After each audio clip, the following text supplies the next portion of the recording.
Hi, everybody, and a very special welcome to Awaken Your Dragon.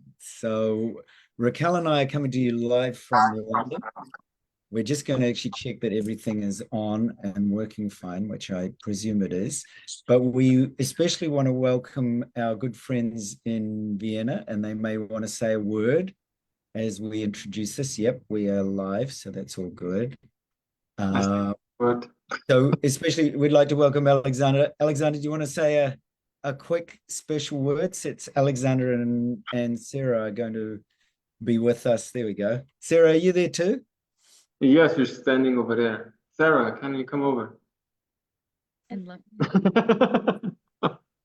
She said maybe. Yeah, I just was making fun of her. That's how I was like. Yeah, well, it's look, it's so lovely to see you all. We've got John, Christian, here's Sarah. Yay. Hello. Hey, lovely to see you again, Sarah. And I think we were, yeah, it was a while ago, some months ago. So lovely to see also John. Is it is it Susanna? Oh, Susanna, Christian, Daniela, Don, Nina, Racine, Donna. There's more coming on. Susanna. It's a special welcome to all of you. So we're going to do a little bit of a special welcome first from the four of us because we are joining forces in Vienna on the 21st of July. So Raquel and I will be flying from Switzerland to Vienna to meet up with Sarah and Alexander, and we're truly honored and truly blessed. So thank you for the opportunity to do this. We're incredibly Oh, grateful. happy that we finally meet each other after I such know, yeah. exactly. talking It's over a year already. it's very cool. It's going to be an amazing meeting. At the moment, the boundless field of miracles is working overtime to bring us all together. I'm currently in London with Raquel. We're guiding retreats in Switzerland over the next week, and then we're heading to Austria. Currently, at the moment, I'm in London doing a retreat here for families. So, as many of you know, I travel around the world, and so does Raquel, and we look after families of note throughout the planet. And we've been just in Mexico. We've been in Sedona. I was in Canada before that. I was in Dubai before that. So it's Heading over to Japan next. heading to Japan to do contact. Yeah, Hong Kong, Thailand, Indonesia. So we've got a fairly busy schedule. So it's a really great honor to come and do this with you. In Awaken your Switzerland, dream. where will you Sorry, go on, Alexander. What's that? in Switzerland, where will you be? Geneva, then Lausanne, then Zermatt, and then Zurich. So Ah, over Zurich. Then I consecutive days. can talk to Thomas and maybe he will come over. Yeah, Zurich is just like when we're flying to you. So Zurich Ah, might be a quick stop. We're a couple of days in each of the other one. A couple of days in Geneva, a couple of days in Lausanne, a couple of yeah, days. send me the events, then maybe I know some. Yeah, I'll send you. I will. So maybe I mean let's just go. We'll do a quick introduction first, and we'll introduce each other, and then maybe Sarah, you and Alexander can introduce each other. So I'm going to introduce Raquel. We're going to have a bit of fun doing this first of all. So Raquel is a fourth generation astrologer and mystic. She's an amazing being. She's done a lot of retreats with me, and she continues to do lots of retreats with me. So she comes from this incredible line of astrologers over four generations. So going right back into her ancient past, she carries that bloodline. So she's a very unique being. When she was born, she contracted what was it? Not hepatitis. Double pneumonia. Double pneumonia. 2 months. When she was just 2 months old, and at that time, an extraterrestrial craft appeared over the hospital, which was witnessed by people, including her parents. And then angels appeared around her, also witnessed by people, including her parents. So I think she was already, So uh, you're a showgirl. yeah, exactly, You scheduled for set the some stage. divine appointments. Yeah, exactly. Nice. And so she went on from there. She was involved, let's just say, in some very unusual group and community activities when she was very young. And she was kind of paraded around as being quite an exceptional being, a mystic from a very young age by the group that she was involved in, and which she left after what 27 years. And then she discovered that she had these incredible skills, not only in the mystical arts, but also in astrology, which she's been doing for a long time, serving the celebrities and politicians and notables of the planet. And she's done that. So she's put together a community of around 10,000 people, and she runs a mentorship program, which she's done for many years.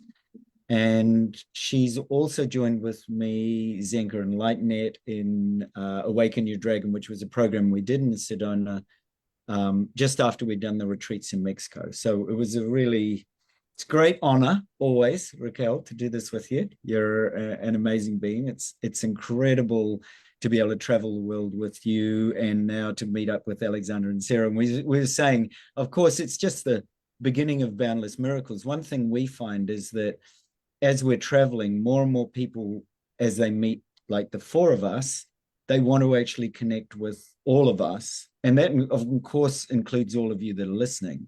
Like, you're part of this.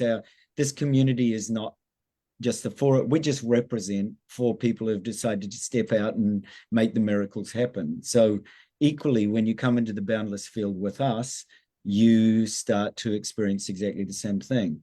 And that's exactly what's happening here in London. Like, so we're meeting people of that, let's just say they're people with exceptional economic resources, and all they want to do is create and connect us to more people of exceptional economic resources. And that's a really, really useful field to work in, because it balances both the spiritual and the material with equal weight. So it allows us to be very, very focused, and also to connect with some really amazing people. And one thing that both Raquel and I have noticed is that more and more, you know, at the highest levels of politics and economics, is that spiritual, mystical path is something you can't buy. And all of you that are here and on this call, you know that you're part of that same path. So you want to actually be in that field. And that's something money can't buy. So, of course, people who have really extraordinary financial resources, that's the part they're looking for and they're missing. And so I found that everywhere I've gone all over the world, it's exactly the same question, is that how do I access my mystical awareness? How do I access my own supersensory powers? How do I access the kinds of consciousness that is limitless and that knows, as Sarah and Alexander know, and as Raquel and I experience, how do you access these boundless miracles and resources that are in fact right inside, that are in your subtle energy body and that are in your light body and are actually available and accessible to all of you. So with that introduction, and I'm going to hand over to Raquel, because she is an amazing mystical being. I've watched her do. She not only has those abilities, but she also used to be a very successful Brazilian recording star. So vocally, she's extremely skilled, and so we often do music together as well. So there's a really incredible opportunity that I'm speaking to for all of you, and that is that we all have incredible creative resources, and we also have incredible mystical resources. And when you know how to tap into the Kundalini, the Shakti, the Prana, the Chi, there's so many words that describe the same thing: the mystical self, the boundless self. When you actually really understand how to tap into the keys of boundlessness and revelation, you start to reveal your true infinite self. And it is incredible what happens. And we're witnessing those miracles every single day. Okay, with that, Raquel, I'm going to get you to. Okay. Hi, everyone. Nice to meet you. I'm just going to compliment a little bit of the introduction that you shared. Thank you for that. And then I will introduce Altair as well. So I am fourth generation astrologer and mystic. I come from a long lineage of astrologers, and I was brought up in a very unusual way, in a very, let's say, challenging way, to put it very mildly. And I grew up in Brazil, in a very different environment that led me to question a lot about people, humans, you know, and I became very fascinated by human behavior at a very early age, wanting to understand why people behaved the way they did and why they did the things they did. And so that led me on a quest and on a very long journey of a few decades of searching. And I studied very, very, very deep every type of modality and system and psychology and everything that I could come across to understand human behavior and to understand the deeper motivational factors behind people and their action. And that led me to go deeper into understanding how everybody is so unique, everybody is so different. And then I became even more curious to find out why, what made certain people tick in a certain way and others in different ways. So it really was only at 27 years, as Altair mentioned, that I finally disassociated myself with the group. I was born and raised in a very radical, fanatical group that some people call the cult. And we were far removed from the world, so we were not allowed to have contact, any contact with the outside world. So we lived with a ton of people, over 100 people together at any given time. It was a huge international group of thousands and thousands of people all over the world. So I never had contact with the outside world. We were very, very shielded from anything that had to do with the outside world. So finally, when I left at age 27, it was like my first experience with the outer world, the outer world.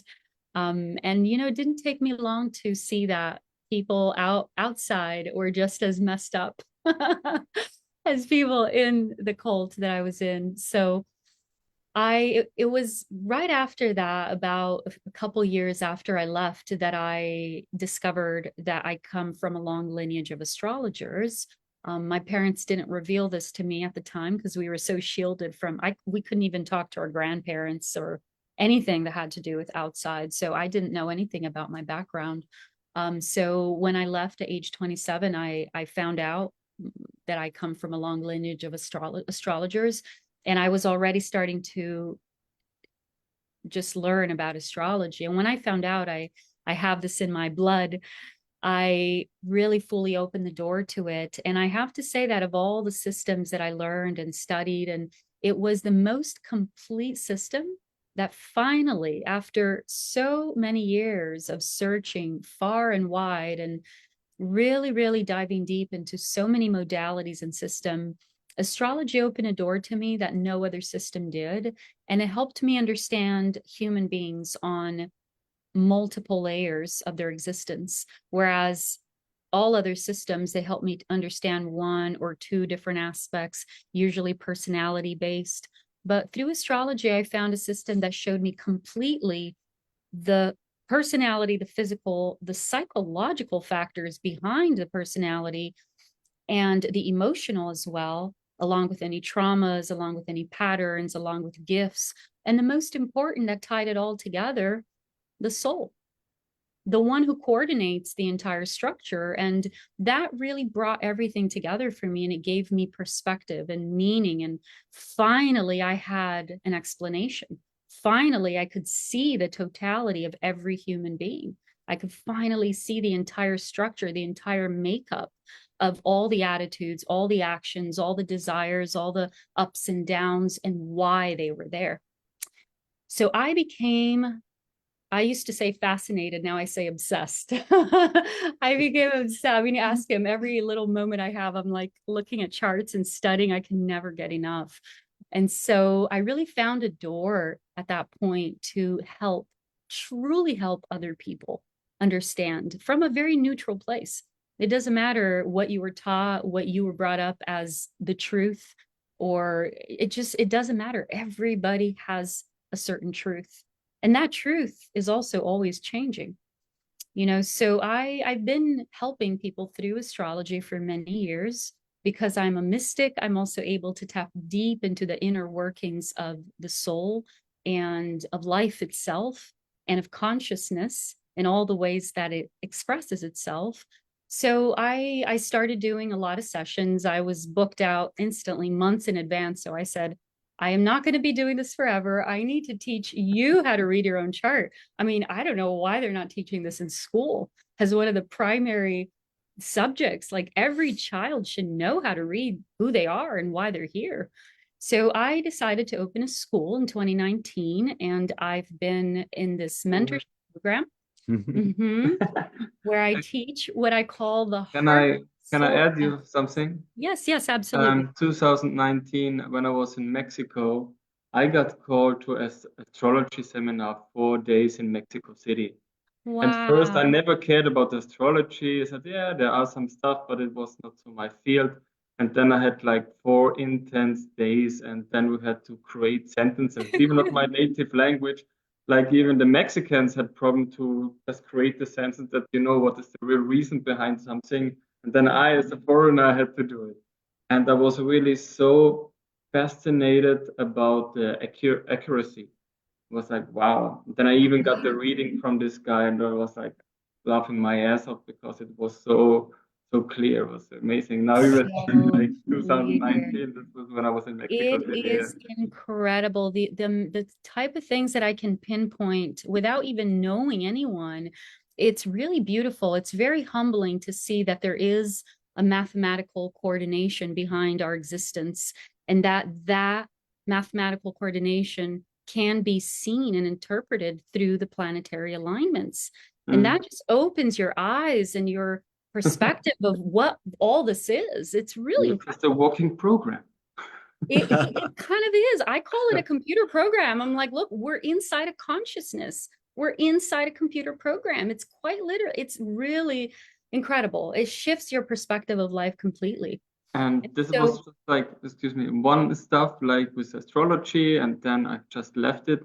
And some years later, I came to the Palm Leaf Bibliothek, and again, they told everything about me. That's over 10,000 years old. And then even 1 week later, I had a Vedic astrologist who told me like similar stuff. And I was like, okay, when everything is already planned, there is no free will, just sit back and right? enjoy the show. And that was like, That's a okay. whole other Enjoy conversation. the show. Enjoy.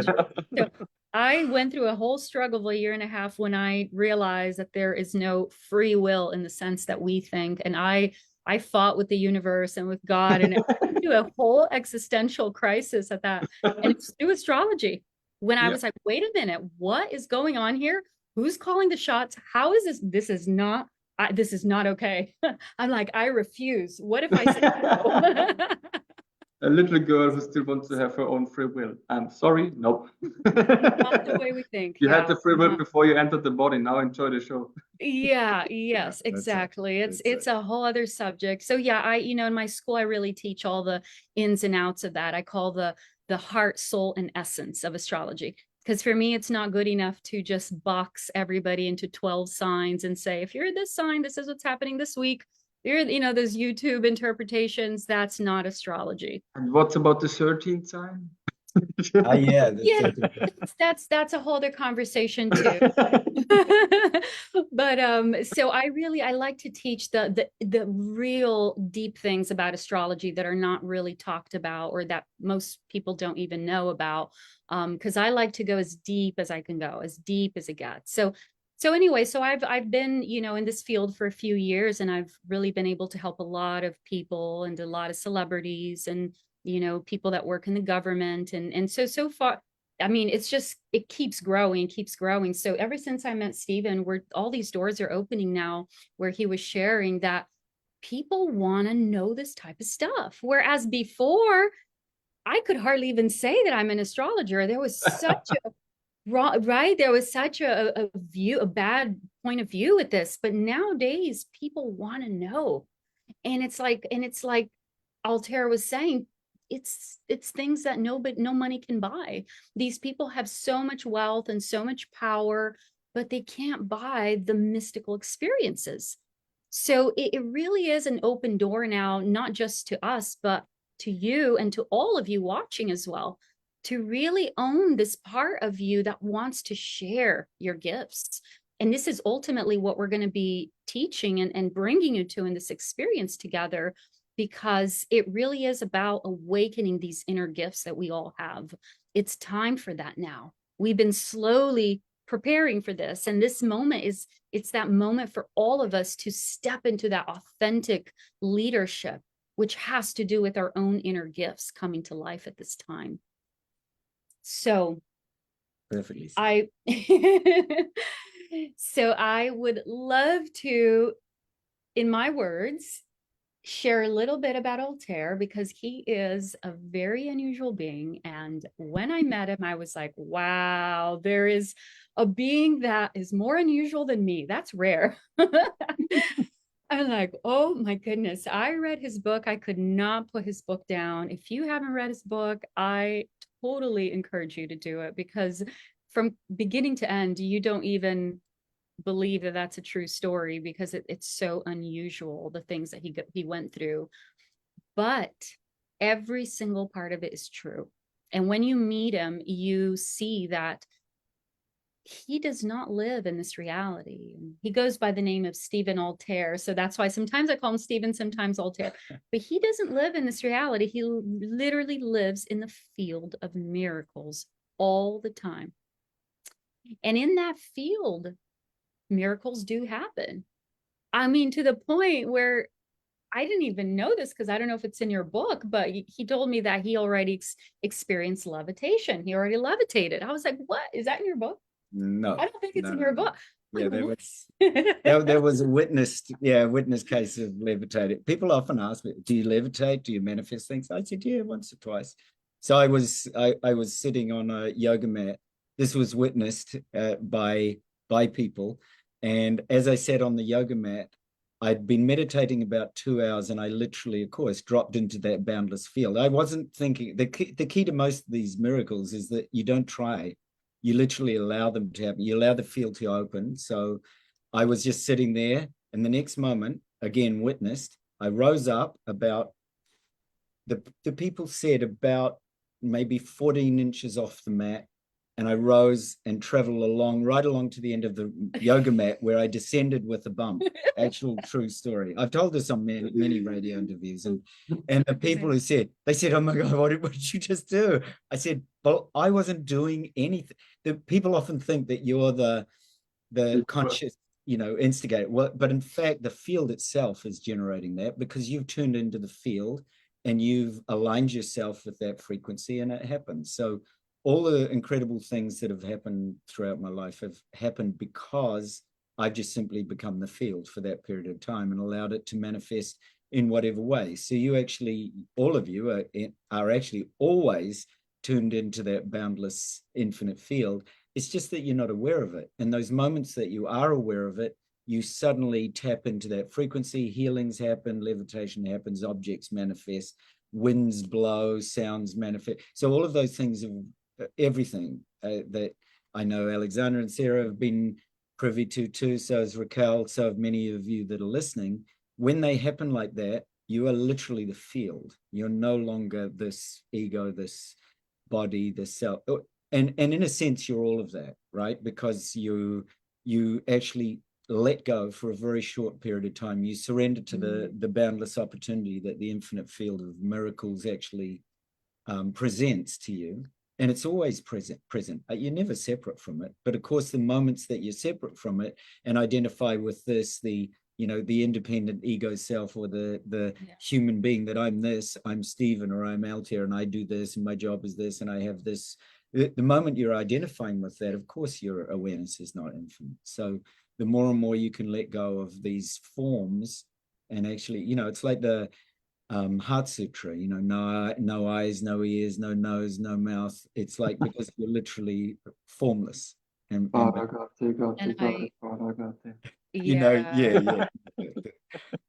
think, like most of us, what happens is that we go accumulating ideas, since birth. We go accumulating perspectives and beliefs and ideas.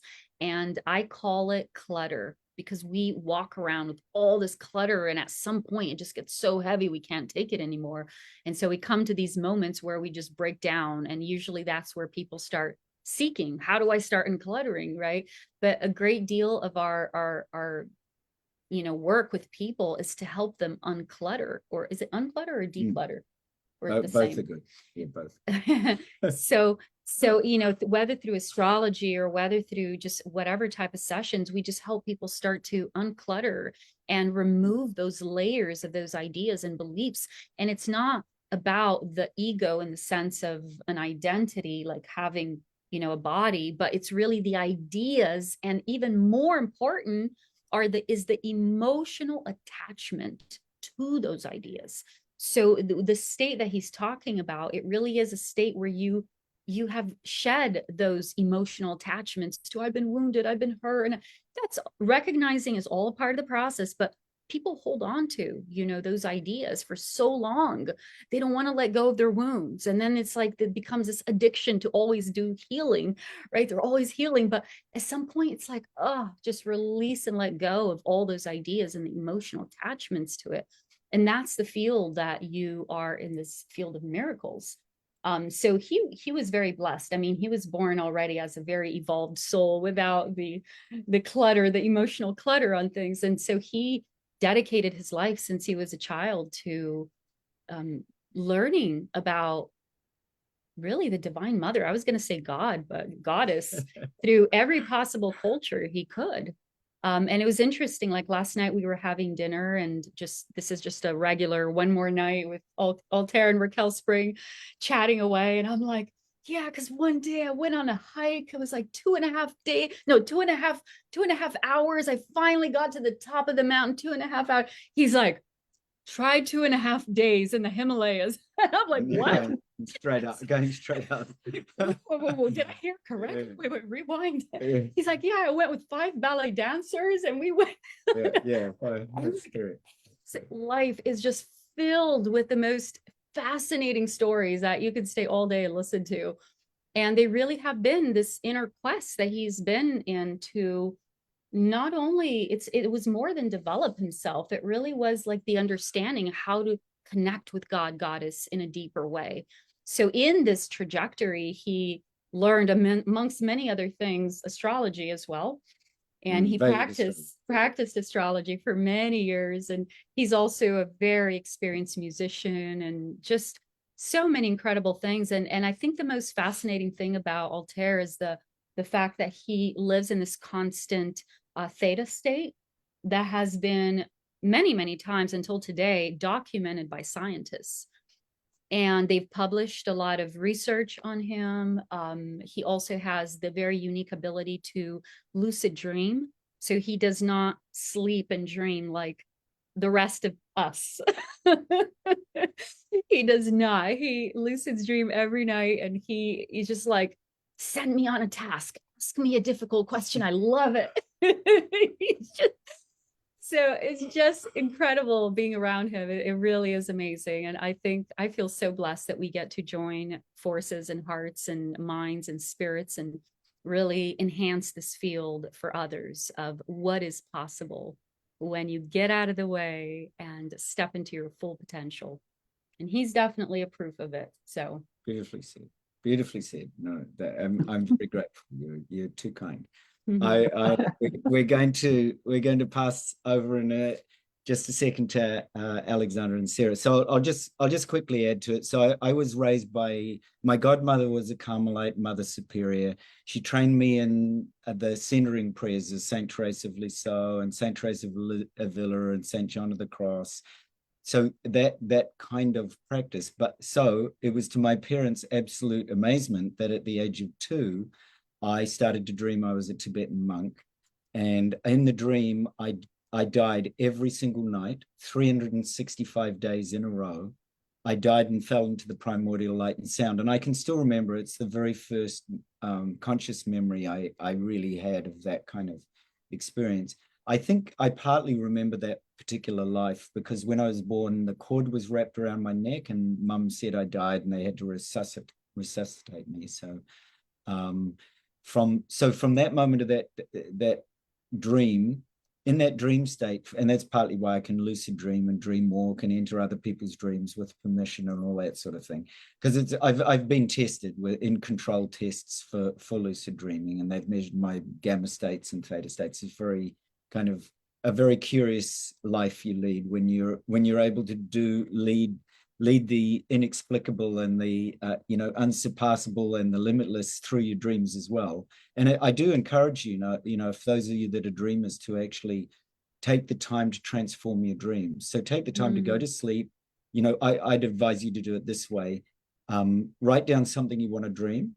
Write down it in 3 parts: how you want to enter the dream, how you want to progress in the dream, and how you want to exit the dream. And then keep a journal beside your bed and write down anything that happens. And just keep doing that for a while. Like, be really easeful, be playful. One of the keys is, don't grasp onto it. Don't say I've got a lucid dream and I want to lucid dream the next winning lottery number. It's like, just actually be open to whatever it's going to reveal to you. Now, so I do that every night, and I generally dream a whole sequence of dreams throughout the night. I trained with a well-known dream and yoga Rinpoche, Tenzin Wangyal Rinpoche, for quite a while. He was very instrumental because I was able to do retreats and with him and speak to him on this and get lots of guidance. The same thing happened, after discovering I had a past life as a Tibetan monk. I know all the details. I died in 1959. I was actually shot in the back in the Chinese invasion of Samye Monastery in 1959. I had a companion at that time, so we were both killed in that invasion. So I have very direct, I can remember, 20 lives going backwards. I remember lives with Raquel. I've no doubt the moment I touch Alexander and Sarah, I'll instantly record that happens, right?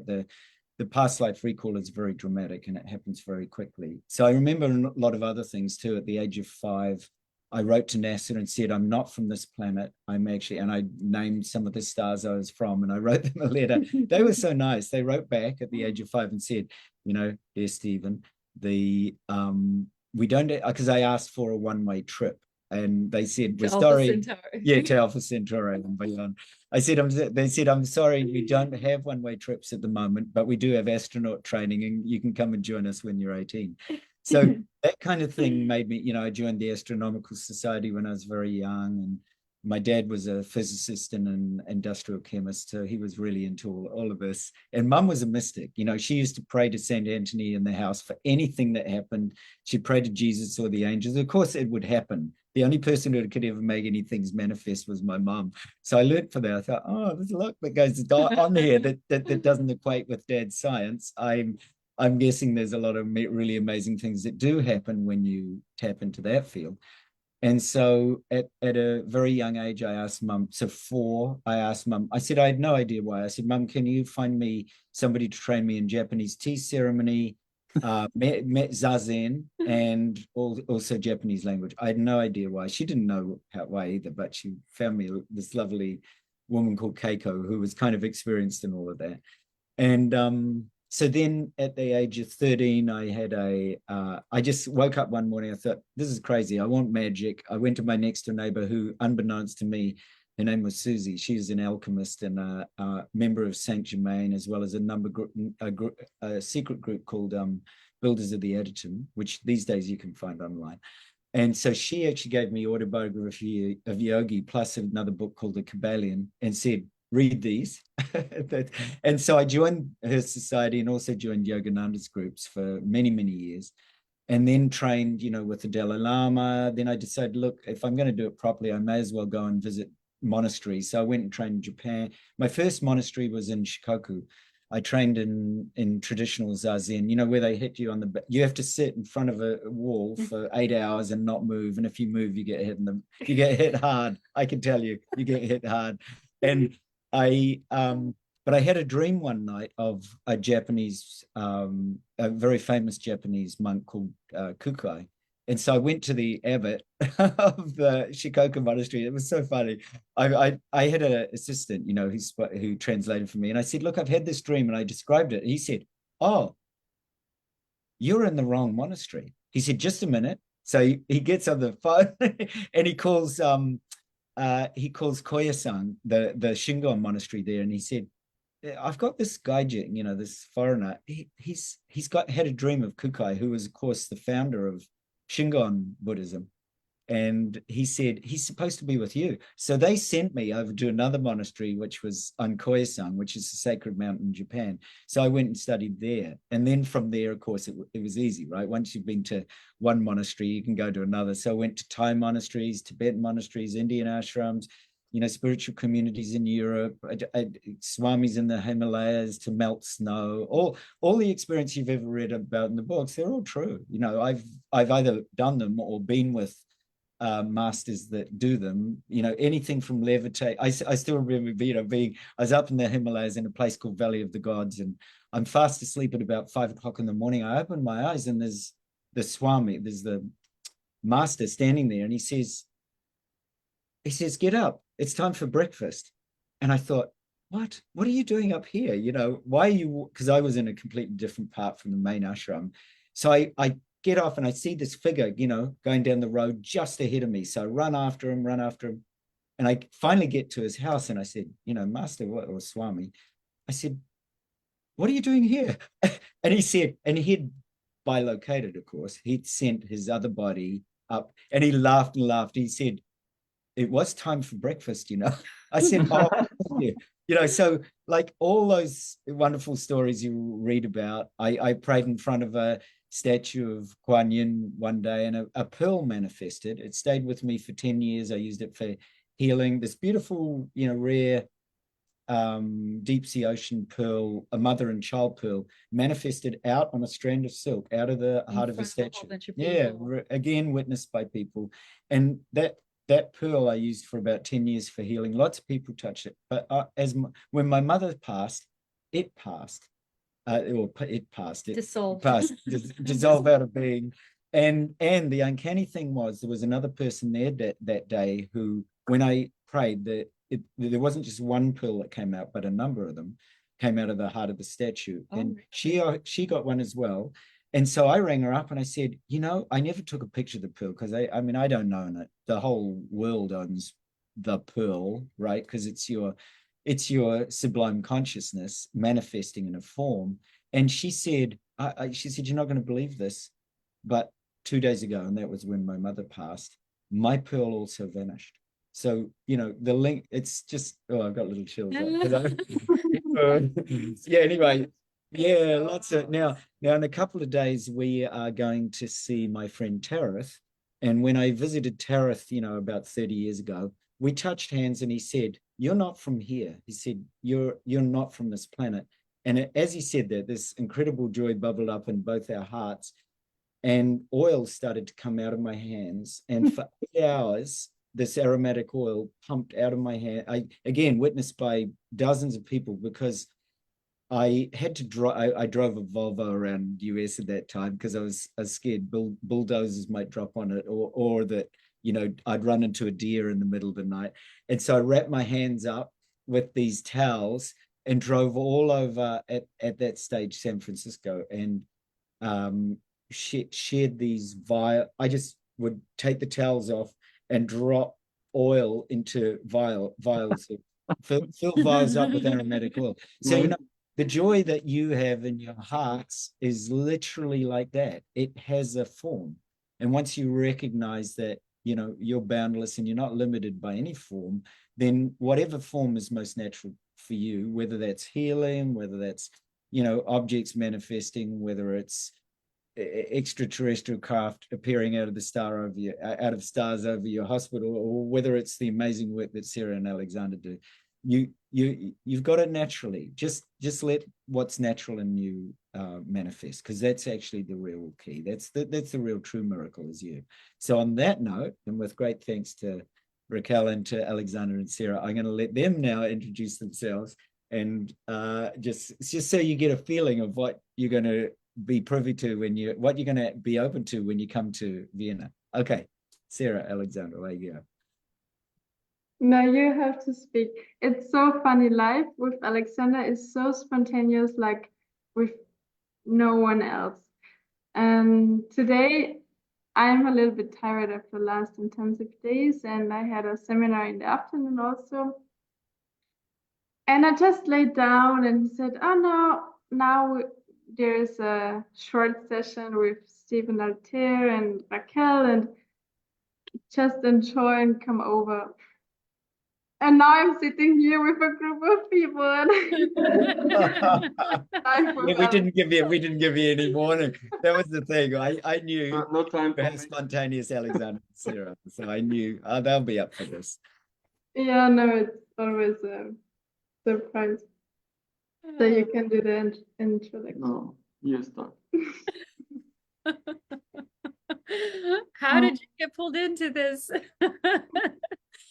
Oh, I love it. I love it. Mm. I can tell you they're both exceptional beings. I mean, they do miracles as well in all their courses. I know they do everything from connecting people to the energy field, the force, opening people to the miracle of love. That's what I'd say. But they both have that together. They're incredible. And I think that's part of it. Sometimes you realize that I'll tell you a funny story that'll dive right into this. So 2 nights, was it last night or 2 nights ago, maybe, we were having a meeting and suddenly I had a phone call and, oh no, actually it was before that. It was before that. Raquel had sent me a message. No, it wasn't. We were having a meeting online. We were kind of getting some of the details together for this. She sent me a message, and right at the end of me listening to the message, there was a phone call.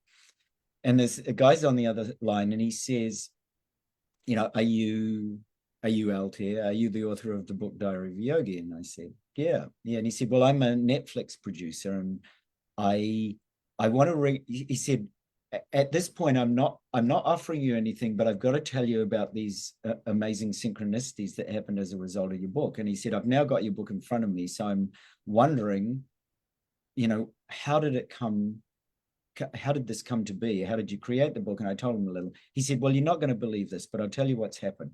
He said, I was on a holiday with my wife in Italy.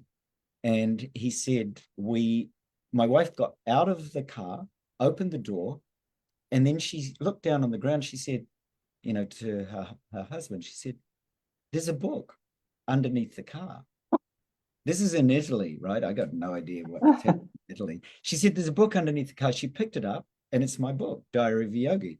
And she says, did you put this here? And he said, no. I said, I don't know. I've never seen the book before. And she said, maybe we're supposed to read it. So she put it in the car and she started to read it. And she said, wow, this book's good. You know, she said, you should read it. Maybe it's kind of material you'd want to make a movie out of. So anyway, fast forward, he said, so he looked at it. He said he gets tons of books. Everybody wants to make a Netflix movie. So he said he gets tons of books. So he just scanned it and he thought, oh yeah, that looks interesting. I wonder if it's true. Same question, everybody. Wonder if it's true. And he put it down. He didn't think anything of it. He was then flying to the US, which is where one of his companies was. And he was due to speak at a major international movie and book fair. And so he got up on stage, and just as he was getting up on stage, the person who was speaking either before, I think it was before him, was a well-known German screenwriter. And she walked up off the stage and she handed him a book. And you can guess which book it was. And she said, I don't know why, but she said, somebody handed me this book. You've got to read it. And he said, he looked at it and he recognized the cover and he said, you're not going to believe this, but a few months back, my wife and I were in Italy and we got out of the car and there was that book underneath our car. He said, what are you doing with it? And she said, well, I don't know either. She said, I came to the fair expecting to, you know, give a keynote, which I'm doing. And somebody gave me this book saying one of the speakers is this author. Now, this is right, not me. You're going to see how funny this is. You can ask him if you need an actor. I will play the younger version of you. Exactly. You'd be perfect. You'd be perfect. We look quite a lot like I'm just the older version of me. So what happened was that he then got really curious. He thought, where did she get this book from? So he went to they had a bookstore there of a publisher called Ingram's, which does a lot of the imprints of books like mine, which was published by Hay House in an imprint called Balboa Press. And so Ingram's indeed had the book, and they had this whole, and he went there, and there's right at the front of the stall, there was a whole stack of 20 books. And he said, "Oh, what's that book?" And the Ingram's representative said, "We don't know. This book just arrived here, and there's 20 copies. And the only way that there's 20 copies of any book on our stall is if they're a keynote speaker." And he said, and he took the book, and of course it's my book, right? And he said, "What's this book?" He said, "Can I speak to the person who?" No. She said, "We didn't order it. That's just the whole point." And she said, "the I have to order it now. yeah. So he rang up the Ingram's distributor for that particular book fair, and she said, "I went to look at a book, and I was going to order a book for the fair. I was ordering the books for the fair, and she said I was supposed to order just one copy of this, and that book came up from Hay House, and she said, 'Oh, that looks interesting. I'll press it.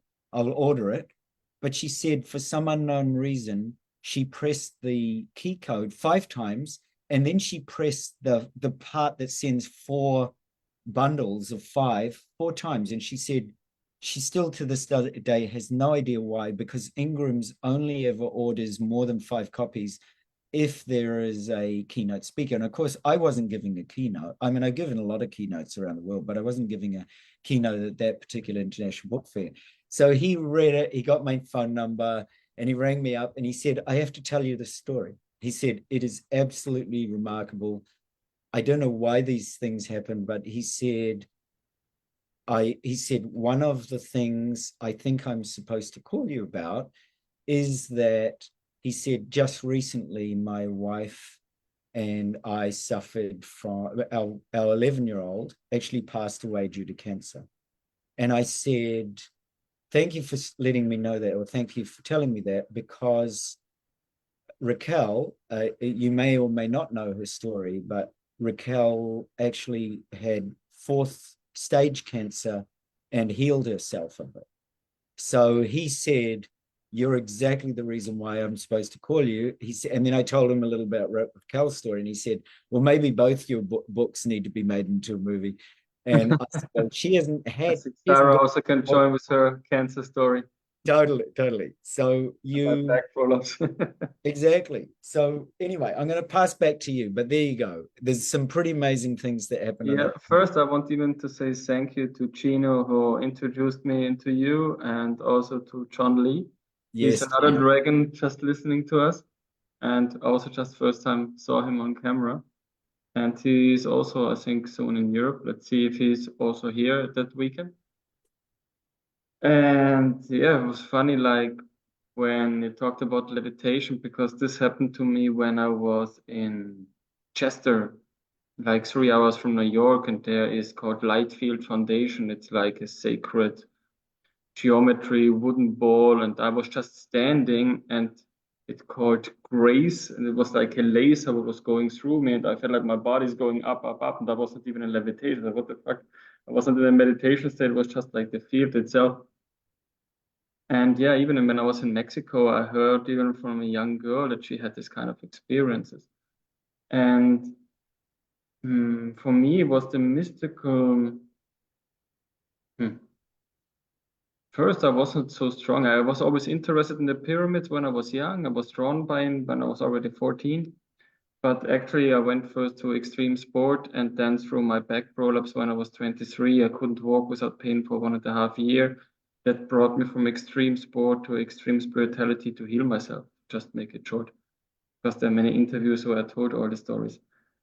And then was more about remembering the past lives. And then this became normal. And even like you said before, you meet someone and then you know already, hello, brother, sister, mother, or whatever. And I think for me, it was even 12 years ago that I even knew, I will have sex with this person, and I don't know why. And this is just, you got the information because it was just a healing, and you healed some past life stuff with this person, and then other crazy things happen. And this I had one time in a week every day. And it was just like, what else is coming up? It was so crazy. And then with traveling, when you're already in this open mind field, that, hey, I'm ready to go there and I'm ready to experience something. And that's why I was so in love first with traveling, because when you go back to your place where you live, you know everything, you know every tree, you come into this routine state. But when you say, oh, I want to explore something and I'm open for a totally new experience, then you're inviting different possibilities. And later on, when I started to study all the self-mastery from internal martial art and all the spiritual powers and telekinesis, etc., it was more like, it's normal. It's not, I need to be something special from the time, space, or whatever I remember. It was normal to teleport. It was normal to create out from emptiness. You made a cross on the floor and you start manifesting a tree in seconds. There is no time, there is no space. And you have this now in this Qigong powers, even like, I think Miss Sun Li in China, she's putting a seed from a flower under the tongue, and after 1 minute it starts growing. Or she's sending qi directly and it starts sprouting. And it's all about how you can get back your life force, because it's all just magnetic electric field, and how more you can generate the energy, how more you can do things. And one thing is about generating your physical energy, and the other thing is connecting with the field. So 12 years ago, I came into quantum healing, and then it's just like, okay, you just tap into the field and you start to align with this field. And later I found, oh shit, I'm so much outside. I could feel everyone. I see everything. I feel everything. But then you also become a victim when you're so hypersensitive. And so I had to come back to more into Qigong practice to feel more what is the inside alchemy in my body. And then through Neigong practice, feeling more changes in the body. And that's then the way, if you go into the rainbow body, or if you want to become an immortal, or if you want to go back into the Tao, it then depends like what is your path and what you feel drawn to, because there are so many different kind of methods. And yeah, I think for me later was, okay, what's about spiritual powers? It's so useless. The only nice thing would be to teleport, and you don't need to fly around anymore. But then I was like even too lazy, and again training, so forth. But it's the thing, like with the playfulness and the quantum field, you just allow things to happen. And that's the thing with the grace, when you believe in God or any other being or whatever, you just connect. And when you understand this from the quantum theory, that it's about you observing something, then it changed from the particle to the wave or otherwise around. And that's the same thing. How do you observe yourself? And that's for me with all the healing session, what I've done. In the beginning, you start sending energy, but then it was just like, oh, I just project the heal to you. And then it depends on you if you want to accept it. I can project Buddha, Allah, or whatever who want to have some fun with me now. But it depends if the person is ready to receive this kind of energy or this frequency. And some people can feel it, and some people are still struggling because then they're not the same anymore. And that's mostly the resistance of change, because it's more comfortable to stay what they know instead of choosing the amazing being what everyone is already. And that's this true self, the pure God, what you already are. There's nothing to do than just to be. And even like when you entered into the room, and I felt you already connecting with my heart field. And my student Rasim was asking me, what do you feel with Stephen? And I just was writing him, yeah, he's connecting with my heart, and we're just playing around. Yeah, that's what I'm feeling. And he was just started laughing. It's even hard just to listen, because you are in the space of, yeah, what else is possible? But there's not even an intention that we need to achieve something. You're just in this present moment of, wow, it's just amazing that we are here and observing this, and then everything else can pop up. And I just did last month gold manifestation, gold glitter. And I never done it. yeah, I never did this before. And so, okay, let's make a seminar, let's try something. And so we just were expanding and said, okay, let's manifest some gold glitter in your hand. And I think only one person or two person from the whole group had some troubles, but everyone else like, oh shit, it's shining. Oh my God, I see something. That's also in the particle. Yeah. And then the next step is to do some coins or bars. So let's see what else we can manifest. Yeah, exactly. That's Like for me, I came to this mind because first I was also like very like fixed-minded because as a mechanic and then as a sport scientist, when I had this quantum experience that everything is possible in every second in this quantum healing, from this prolapse over shoulder luxation, over allergies, over short-sightedness, doesn't matter what kind of illness, I could transform it in minutes, or even out from the wheelchair, cancer, whatever. It's more even like, are you ready to let go of the past, and are you ready to really create something new? And after this first experience for me, it was like, I feel like fucking Harry Potter. When I was in the seminar, and I had this crazy experience because I'm also a person who never believes anything, but I try everything out. And I went out from my seminar and I had no air in the tire from the bicycle. And I had to drive back over 7 kilometers. And I said, no, this shit is not my reality because I have to go home. And I just said, okay, when the airs go out and everything around is air, then the air goes back in. So this was my intention. And I was driving home without having a flat tire. And so I needed this kind of experience to really trust that these things are possible. Because first, when you have experience or you hear stories, it's all shit, it's nonsense. Yeah, maybe whatever, psychosis, who knows. But the thing is later you have so much experiences what you can't describe anymore, that this becomes your normal reality. And this is what I try to give people later in the seminar, that they trust themselves and they trust in the reality what they really want to have, to align into this quantum field of the possibilities. What happens, who knows? But I at least invite the possibility to be different than the old past pattern. Now you talk. yeah, that's it. My That's brain is really not working. beautiful. That's really beautiful. I just want to say that. I love that. And I can feel your heart so strong when you speak. Like it doesn't matter what you're talking about, but I feel that consistent Mostly I'm just talking. space. It's very beautiful. What's that?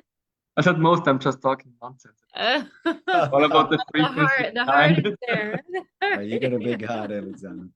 That's all the same thing in the seminar. It's mostly I'm just talking about the topic, so the monkey mind is busy, and meanwhile I'm just sending the possibility and project your highest self here, that you can say, oh, I take it now. Oh, this is really possible. Oh, yeah. And that's when the seminar, when you just trigger one person to open up the heart field, everyone gets triggered, and Yeah. healing is so easy. Exactly. Yeah, If you exactly. have 20 people or 20,000. Exactly. That was one of my wishes a long time ago, to really do a big healing like in a stadium or something. Oh, that's beautiful. Like imagine like what Uri Geller did on TV, the same thing doing like on Super Talent, just doing a healing session over whole Germany or something. Yeah. Maybe that's our the four of our destiny, is to do this work in front of crowd of 20,000. I think this is the only way where we really can make the quantum jump, that we don't go into this crazy 3D world, what they try to do for the next years, that we really go into this field and totally change it. Totally. Just three small things that, as you're listening, and you want to participate in the field that Alexander's talking about. Here's three very, because part of this is practical too. Three simple things for you to try. One is this: when you go out the door tomorrow morning and you normally turn right to go to your job, turn left, right? It's so.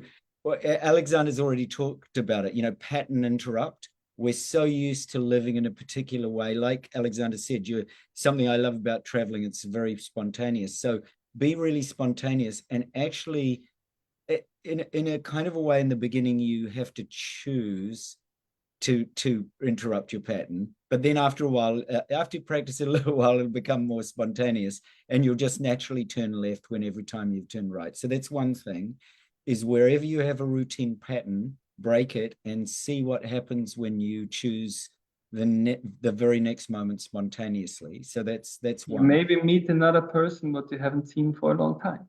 Exactly. Happens many times. Exactly. We did that just so I was with one of the people on the retreat, and I walked with him and I was talking to him about that. I said, let's just do something different than you usually do, because we were in his family area, and they own a whole series of apartments and houses here in London around Regent's Park. And I said, why don't we go a different way and see what happens? We walked, literally, we must have walked a couple of 100 meters. There outside Marks and Spencer's was actually one of the shareholders of Marks and Spencer's that he knew. And he said, what are you doing here? And the other guy said to him, what are you doing here? Because they were not based here in London. They were both based in Hong Kong. And they literally bumped into each other within, a few 100 meters of us, deciding that we were going to walk left instead of right. So that was one. The other thing that Alexander's been talking about is, heart centering. So right now, for example, if you're listening to me up here, do that. Just literally do that often throughout the day. Put your hand on your heart, drop your awareness into your heart, and just simply sink into that heart field. And, think of Alexander, or think of somebody you really love, or connect with the heart. And actually, for a few moments, just stay centered in your heart field. It's so simple to do. And the reason for putting your hand there is quite often it's difficult for us to embody different states of awareness. And by simply bringing our physical field together and touching that part of the body, you're naturally going to activate the heart chakra, right? Which has a much greater electromagnetic radiant sphere than any other chakra in the body. So that's just the second one. Another one is take a thought that, like Alexander had said, that, for example, every single moment holds infinite potential. And see if you can actually hold that thought. So don't try, but just see, be open to holding that thought that right this moment is an infinite opportunity. That this right now, this moment has that infinite potential. So just hold it for a while. Just be very still.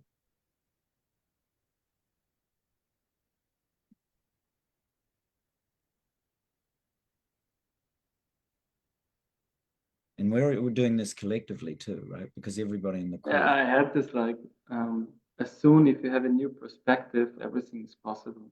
Everything. So all your trauma, all your fixed point of view, how the world will end or the day will end. Yep. It's again, all the past is gone when you see, oh, there's something else possible. And then you can go on again. Exactly. So you can take a lot of events that Alexander's pointing to just like this. For example, let's say you've got a trauma right this moment with your father, and you're really pissed at your father for something that your father did in the past, right? Actually, just right now, visit that point in the past, and you don't have to forgive your father for everything, but just say, Dad, I forgive you for whatever it was. And just actually do it with a really true heartfelt intention for just a moment. What you're doing right now is that point in the past, by you actually generating a fraction of a different energy and intention around that point in the past through forgiveness, you've actually now shifted onto a different timeline instantly by you just simply being aware of that point in the past and giving it a different point of intention, reflection, and attitude. So you're actually shifting the energetic direction of a point in the past, and now you're connected to a different timeline. Everything that you're going to do that has had anything connected with your father actually now is going to have a slightly different trajectory because you've actually altered its trajectory from a point in the past. So this is actually how you can heal the past and heal the future. So that's something else that you can do practically. Another thing that Alexander mentioned is about particles and waves. So try this at any time during your day. Right now in your body, in your spine, the cerebrospinal fluid, by you drawing energy up with a strong inhalation, you're going to actually draw cerebrospinal. So if you suck it up, like literally, if you suck this energy up, or we do it with the sound or, which was Yogananda and Sri Yukteswar's instruction. If you draw that energy up your spine, Then you'll draw that energy up to your crown, pause it for a moment in your crown, then exhale with that sound like E. So an O sound on the inhalation, an E sound on the exhalation. Now, and try it using particles. So first of all, imagine that breath like a single pointed star. You could, if you're good at visualization, you could imagine a 5-pointed star, whatever star you want to do, or the radiance of a sun, but treat it like a particle. I often choose a nanopixel or the smallest point that you can imagine that as a physical form, and draw that with the inhalation up your spine to your crown. Let that particle sit on your crown, because you're doing it right now. And then exhale and let it drop. And Raquel and I will take you through some of this training when we come to Vienna. So let it drop, right? So now you've done a particle generator, right? Much like CERN. Now flip it onto a wave generator, because like Alexander said, the ability to shift very, very easily between particles and waves is actually a critical quantum shift. It's really easy to do once you get it. So go back down to that point at the base of your spine. So you're activating the Kundalini. And instead of seeing it as a particle, now feel it as a wave. So now you're using more of your feeling energy. Feel it like a wave, like an oceanic wave that's starting to move up. As you inhale, you're feeling it more as a wave or a current. So I feel it like a current. Feels like this cool ocean current. It's no longer a particle. You're just doing a really practical exercise to help you understand particles and waves. So now you're bringing the whole current like a wave up your spine, and it's still inhaling it, but it's a whole different feeling. Feeling it, pause on your crown, right? And then exhaling the wave. Now, there's a very different feeling, right? One's very concentrated, focused particle forms, and the other one is much more formless, because it's really, it's not so easy to say the wave begins here and ends here, right? So there's a much more limitless aspect to it. So what you're really doing is, and now easily shift back and forth, come back to the particle, visualize that single nanopixel like a star, right in the core of your being, right at the base of your spine. Draw that star up. So in whatever inhalation you want to do, the awe breath is a good one, the feeling of awe. Add that sense of awe to the particle, that you're actually drawing a particle or a star up your spine into the crown, with that sense of awe and with that sense of wonder. Hold it at your crown for a moment, and then exhale and allow that particle, that sun, that pure radiant point of light, to descend down. And now shift to a wave form and let that wave or current start to flow up the spine. So again, drawing the energy in with the inhalation, all the way up to the crown, and then pause with that wave. You might feel oceans on your crown. You might notice either tingling or warmth or a feeling like a current or an electric current. Alexander mentioned electricity and magnetism. So you'll be aware of different energies that are on your crown. Then when you exhale, let the current flow all the way down your spine to the base of your spine. So it's that kind of thing. So it's very easeful. You're playing, you're just allowing this beautiful sense of the universe to open up within you. There's no trying. This is a natural ability that you all have. This is simply natural Shakti, natural prana flowing in your being. It's simply natural. It is actually your pure given birthright and pre-birthright and post-death right to actually understand and be able to tap into and know that you are boundless and that literally you are a child of the universe. I mean, you have the particles of stars and you have the waves of the currents of the universe flowing within you all the time. And so what you're doing is bringing awareness to them and opening up to them. So on that note, because we were planning to do this for around about 40 minutes and it's gone a little bit longer, but I do want to thank everybody. Sarah, I want to leave the last words to you and just a little bit. Yeah, go for it. Thank you so much. I'll try because my brain is not working anymore. Yeah, an interesting mystical world, and my story is a little bit different than Alexander's because he trained to come into spirituality, let's say that, with the tools. And for me, I was very sensitive and clairvoyant as a child already. And I had a lot of issues with anxiety because I saw spirits and energies and everything. So when I was a teenager, I had to party a lot to not feel everything. But everything changed in my 20s when I got cancer and had to change my path of my work also. And that brought me into healing. And I stopped also the show business with the horses and traveling around. And yeah, got my whole focus on my yoga practice and healing practice. And that brought me into my body health again. And that's the starting point of my business. And now, already 6 years later, I think, something like that, I'm working with people, mostly with humans. That's good. That's beautiful. And I wanted to I worked also with horses and animals, so yeah. And mostly with women. And I'm also building a platform where I put all my knowledge and everything together. And yeah, so my healing sessions are like a mystical world. I'm just present what you practice already today with us, being present and asking the right questions and sending out the energy, and it's like changing the reality of my clients. That's so beautiful. And I'm so happy that you come to Vienna to experience this together here in our room.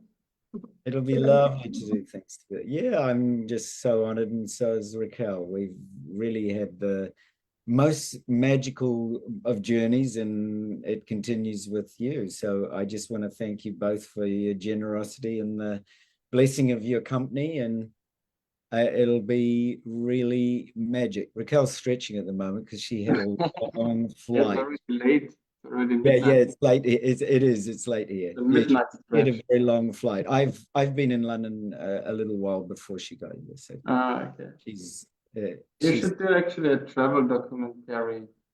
You will like film the crazy. Well, we were thinking about that. I mean, I know it's quite funny and synchronistic that the very day that we're going to be there doing that with you've got a documentary that on that evening, right? Actually, it should be on the 12th, but the German guy got some problem with the van, and so he's coming later. And so on the 21st in the evening would be the documentary about the giants from the Solomon Islands, what he experienced. He was there some months. And for me, it was so funny because I was in the Solomon Islands, I think 8 years ago, and I was also researching some stuff. And I found some old stones and I talked to the old people. And so it was like, oh, that's how I came in contact with him. He said, hey, would you like to come to Austria? And now he's doing a whole Austria tour. But I'm thinking, that if we change the time, if we maybe start earlier, or maybe we do it at 10 o'clock in the morning, or we do it at 4 p.m. So, but first we have to wait the people who will sign up, and then I think we will make fix that we say, oh, okay, at this time. Otherwise, yeah, No, but I would be nice if you also join, and maybe I translate everything in English, the whole documentary for you. Sure. No, I'm happy to play it by ear. Raquel is too. So you let us know what's best, and we'll Yeah. let everybody know this. But so look, we'd certainly love you to join us, or everybody listening. We'd love you to join us in Vienna. Yeah, it would be good to write you an email or me an email who wants to come on the 21st in Vienna to join us. But definitely. Yeah, most people can reach us on Facebook or on email or WhatsApp. I know that many of the people here are connected in lots of different ways with any one of us. So that would be magical. That would be really good. So yeah, place. So we have place for, let's say, 15 people. like 15? Yeah. Yeah. Could be more, but then it would be very. Yeah, no, I trust that you know that the best numbers, so we'll keep it at 15, and that sounds really cool. That sounds lovely. So I'm going to bid you good night. Raquel is too, from a distance. She's still stretching her back. Yeah. And we're just incredibly grateful to both Yeah, of you. same. Will be a lot of fun to create some magic. Yeah, I don't know if anybody on here has got any questions. I'm more than happy to, just for a few minutes before we finish. Yeah, it would be good. Yeah. Does anybody, if you want to come on The screen? other possibility, what I thought is, if you ever thought about do it also online at the same time. At the same time, we did. We were just actually talking about that before. Yeah, I actually think that's a good idea. So if because we have now many people from Germany here, because there are many from the community from Germany, and so this would be a possibility also then. Let's do that. I think that would be great. I think let's decide to do it online, and then it's kind of very easeful and yeah, so then we have the people who are near here are coming, and then the rest we can connect to everyone who's around. Sounds perfect. Sounds really, really lovely. So yeah. If anybody wants to ask something, I know. John, where are you at the moment? But us? You know, John, the dragon. I'm in Dubai. What I met through Gina. Oh, there's John. Yeah. I read says, oh, regrets, he can't come to Vienna. Well, yeah. Yeah, I'm in Dubai right now, and then I'm heading to Bali. I'm based in Bali. Ah, nice. Oh, wonderful. We are due, in fact, to do a retreat in Bali later this year. So. Oh, great! I'll see you there. Yeah. Oh, it's lovely to see you, John. Lovely to see you. A lot of interesting people in Bali. Yes. And John also had like crazy energy experience, especially with the dragon stuff, and that's how Gino connected me with him. All right. Yeah, there's a lot of. I don't think Gino knew I was a dragon. He thought it'd be good to connect us. So. Oh, fantastic. Well, John, lovely to meet you. I do hope we all meet in Bali. That'd be fantastic. Yeah, Bali would be fantastic. Yeah, very good. All right. Well, on that note, because it is getting late, and I know it's gone way past the time that we said we'd do this. So have a wonderful rest, and see you soon. We will do. So love from all four of us, and take care, everybody. It's really, really wonderful. Have a good night. Thank you. Thanks for listening. Yeah, thank you. It was lovely. Thanks so much for coming, you two. We're very, very grateful. And thank you. Well, and I'm hoping that all of you get some good rest too. I will send a little energy wave for everyone. Right. Dreams. Good night. Bye. Much love. Yep. Good night. Bye-bye. See you, everybody.